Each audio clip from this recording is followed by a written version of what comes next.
Start কৰিছোঁ অনুপাত আৰু সমানুপাত আৰু এই ক্ষেত্ৰত অনুপাত আৰু সমানুপাত কি প্ৰথমে এই বিষয়ে আলোচনা কৰিছোঁ। লক্ষ্য কৰক অনুপাত এটা হ'বলৈ হ'লে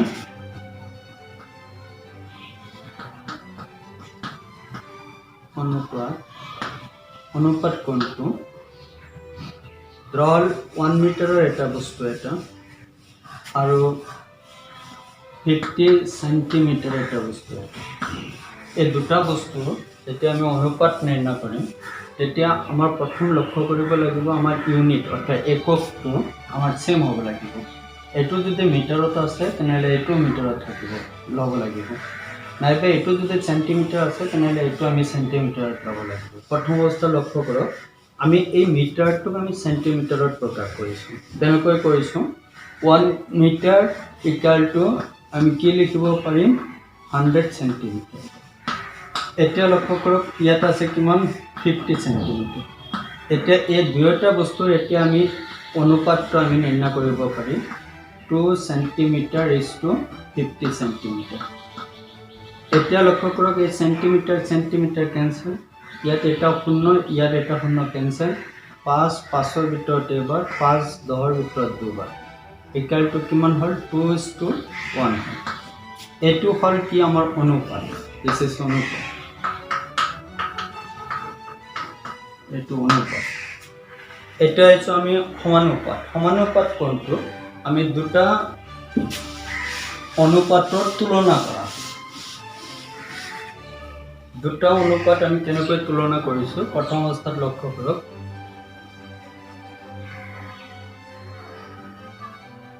ৰল A is to B আৰু C is to D দুটা অনুপাত। এই দুটা অনুপাত আমি তুলনা কৰাটোৱে হৈছে আমাৰ কি সমানুপাত আৰু সমানুপাতৰ চিহ্নটো আমি এইটোৰে বুজোৱা হয়। ইয়াত লক্ষ্য কৰক এই দুটা অনুপাত মানে সমান হ'ব লাগিব, সমান হ'লেহে আমি এই চিহ্নটো ইয়াত ব্যৱহাৰ কৰিব পাৰিম। ৰল 2:4 is proportion to C is to D মানে ধৰা হ'ল 8:60। ইয়াত লক্ষ্য কৰক ইয়াত আমি 2/4 is to 8 equal to 8/60 এইটো লিখিব। 2 2ৰ ভিতৰত এবাৰ 4ৰ ভিতৰত দুবাৰ 8 8ৰ ভিতৰত এবাৰ 16ৰ ভিতৰত দুবাৰ ইকুৱেল টু লক্ষ্য কৰক ইয়াতো হ'ল আমাৰ কিমান 1/2 ইকুৱেল টু এইটো হ'ল 1/2। তেনেহ'লে আমাৰ দুটা অনুপাত কি হৈছে আমাৰ সমান হৈছে, গতিকে এইটো কোৱা হ'ব কি আমাৰ সমানুপাতিক বুলি কয়। সমানুপাতিক।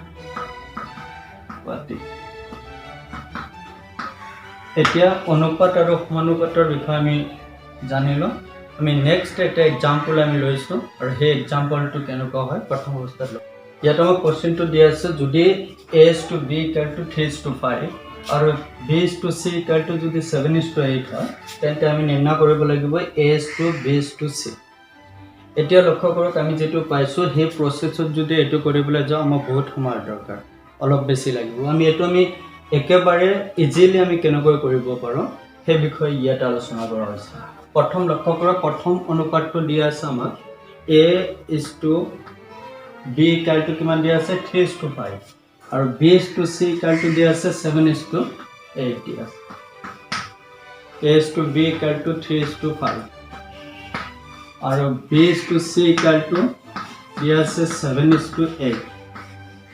ইয়াক আমি শৰ্ট ফৰ্মত আমি কেনেকৈ লিখিব পাৰোঁ লক্ষ্য কৰক A is to B is to C এই তিনিটা লিখিছোঁ। ইয়াত লক্ষ্য কৰক A is to B equal to দিয়া আছে 3:5 তাৰপিছত B is to C equal to দিয়া আছে 7:8। এতিয়া লক্ষ্য কৰক 7:8 এই পাছৰ তলৰ পৰা ষ্টাৰ্ট কৰিব 7:8। এতিয়া লক্ষ্য কৰক ইয়াত আমাৰ খালী থাকিল আৰু ইয়াত খালী থাকিল, এই দুটা স্থানত কি সংখ্যা বহিব লক্ষ্য কৰক। এই খালী থকা স্থানটো ওচৰত থকা সংখ্যাটো হৈছে 5 আৰু ইয়াৰ ওচৰত থকা সংখ্যাটো হৈছে 7। এতিয়া লক্ষ্য কৰক ইয়াৰ এতিয়া আমি কাম কৰিম এইকেইটা পূৰণ কৰিম 5 আৰু 8 পূৰণ কৰিলে কিমান হ'ব 40 5 আৰু 7 পূৰণ কৰিলে হ'ব 35 3 আৰু 7 পূৰণ কৰিলে হ'ব 21 এটো হল কি আমাৰ অনুপাত a:b:c মানটো এতিয়া লক্ষ্য কৰক কোনো সংখ্যাৰে ইয়াক আমি ডিভাইড কৰিব পাৰো নি কটাকটি কৰিব পাৰো নি নোৱাৰো গতিকে এটো আমাৰ হ'ব কি a:b:c = 21:35:40 ইয়াত আমাৰ কোশ্চেন দিয়া আছে যদি a:b = 1:2 b:c = 3:5 আৰু c:d = যদি 2:3 হয় তেন্তে a:b:c:d = what কি হ'ব আৰু a:d = কি হ'ব এটো আমি সমাধান কৰিম গতিকে এটো আমি ঠিক আগৰ এক্সাম্পলটোৰ নিচিনা এটো আমি সমাধান কৰিছো কেনেকৈ প্ৰথম অৱস্থাত লক্ষ্য কৰক ইয়াত a:b:c:d এটো আমি নিৰ্ণয় কৰিছো প্ৰথম লক্ষ্য কৰক ইয়াক আমি কেনেকৈ দিম a:b = দিয়া আছে 1:2 আৰু b:c = দিয়া আছে 3:5 আৰু c:d = দিয়া আছে 2:3 এটো দিয়া আছে গতিকে ইয়াক আমি সমাধান কৰিম ইয়াৰ ওচৰত থকা এই খালি স্থানবিলাকত কি হ'ব আমি আগতে আলোচনা কৰিছো যে এই c ৰ মানটো হ'ব ইয়াৰ ওচৰত থকা সংখ্যাটো হ'ব 2 গতিকে এটো কৰিব এই ইয়াত হ'ব ইয়াৰ ওচৰত থকা সংখ্যাটো আছে 3 আৰু ইয়াৰ ওচৰত থকা সংখ্যাটো আছে 5 আৰু এই দুটা স্থানত হ'ব ইয়াৰ ওচৰত থকা সংখ্যাটো আছে 2 আৰু ইয়াৰ ওচৰত থকা সংখ্যাটো আছে 2 এটা এটা পূৰণ কৰা 2 আৰু 5 পূৰণ কৰিলে 10 আৰু 3 30 2 আৰু 5 পূৰণ কৰিলে 10 আৰু 2 পূৰণ কৰিলে 20 2 আৰু 3 পূৰণ কৰিলে 6 আৰু 2 পূৰণ কৰিলে 12 এতে ইয়াত আছে 1 আৰু 3 পূৰণ কৰিলে 3 × 2 মানে 6 এতিয়া লক্ষ্য কৰক এটো হল আমাৰ অনুপাত ইয়াক আমি কটাকটি কৰিব পাৰো 2 6 ৰ ভিতৰত 3 বাৰ 2 12 ৰ ভিতৰত 6 বাৰ 2 20 ৰ ভিতৰত 10 বাৰ 2 30 ৰ ভিতৰত 15 বাৰ গতিকে আমাৰ অনুপাতটো হল 3:6:10:15 এটো হল আমাৰ a:b c:d = হল 3:6:10:15 এটো হল এটো আমাৰ নিৰ্ণয় হল এতিয়া আমি নিৰ্ণয় কৰিম a:d মানটো এতিয়া লক্ষ্য কৰক ইয়াত আমি পূৰণ কৰাৰ পিছত a মানটো পালো কিমান 3 আৰু d মানটো পালো কিমান 50 গতিকে আৰু a:d = হ'ব a:d = হ'ব 3:50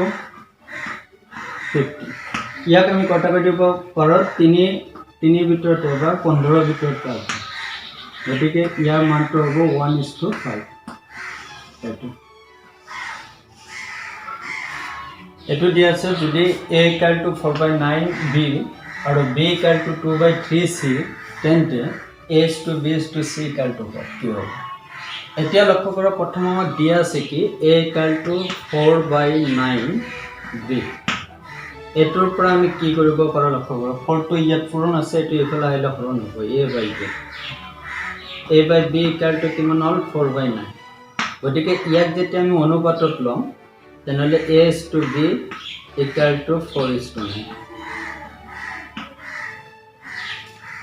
তাৰ পিছত দিয়া আছে b = 2/3 c এটোক আমি এনেকৈ লিখিম c টো ইয়াত পূৰণ আছে ইফালে আহিলে হৰণ হ'ব b/c = 2/3 গতিকে এই ক্ষেত্ৰত লক্ষ্য কৰক এটো আমি অনুপাতত লিখিলে হ'ব b/c = 2:3 এতিয়া আমি নিৰ্ণয় কৰিম a:b:c লক্ষ্য কৰক এতিয়া ইয়াক নিৰ্ণয় কৰিছো a:b:c মানটো a:b ৰ মানটো কিমান দিয়া আছে আমাৰ 4:9 গতিকে 4:9 ইয়াত 9 টো লিখো তাৰ পিছত b/c = দিয়া আছে 2:3 গতিকে b ৰ মানটো কিমান আছে 2 S2 3 এই আগৰ প্ৰচেছৰ নিচিনা গতিকে ইয়াৰ ওচৰত থকা সংখ্যাটো হৈছে আমাৰ 9 আৰু এই খালি স্থানত থকা ইয়াৰ ওচৰত হৈছে আমাৰ কি 2 এই দুটা পূৰণ কৰিলে 3 * 9 27 is to 18 এই দুটা পূৰণ কৰিলে 18 আৰু এই দুটা পূৰণ কৰিলে 8 গতিকে আমাৰ a to b to c কটাকটি না যায় গতিকে মানটো আমাৰ এইটো দিয়া আছে কোশ্চেন যদি a to b = 2:1 হয় তেন্তে আমি নিৰ্ণয় কৰিব লাগিব a cube - b cube = a cube + b কিউবৰ মানটো এতিয়া লক্ষ্য কৰি কোশ্চেনটো চাওঁতে অলপ জটিলতা দেখা যায় গতিকে এই ক্ষেত্ৰত আমি অতি সহজতে এই অংকটো আমি কৰিব পাৰোঁ আমাক দিয়া আছে প্ৰথম a to b = 2:1 ইয়াক আমি এনেকৈ লিখিব পাৰোঁ a/b = 2/1 গতিকে ইয়াত a ৰ মানটো হৈছে আমাৰ কিমান 2 আৰু ইয়াত b ৰ মানটো হৈছে আমাৰ কিমান 1 এতিয়া লক্ষ্য কৰক আমি a কিউব - b কিউবৰ মানটো নিৰ্ণয় কৰিছোঁ a cube - b cube = a cube + b কিউবৰ মানটো নিৰ্ণয় কৰোঁ a ৰ মানটো কিমান দিয়া আছে 2 কিউব minus b ৰ মানটো দিয়া আছে 1 কিউব = a কিউবৰ মানটো দিয়া আছে 2 কিউব plus b ৰ মানটো দিয়া আছে 1 কিউব গতিকে এই ক্ষেত্ৰত লক্ষ্য কৰক 2 কিউব মানে 8 minus 1 = 2 কিউব মানে 8 plus 1 কিউব মানে 8 এতিয়া লক্ষ্য কৰক 8 - 1 = 7 = 8 plus 1 = 9 গতিকে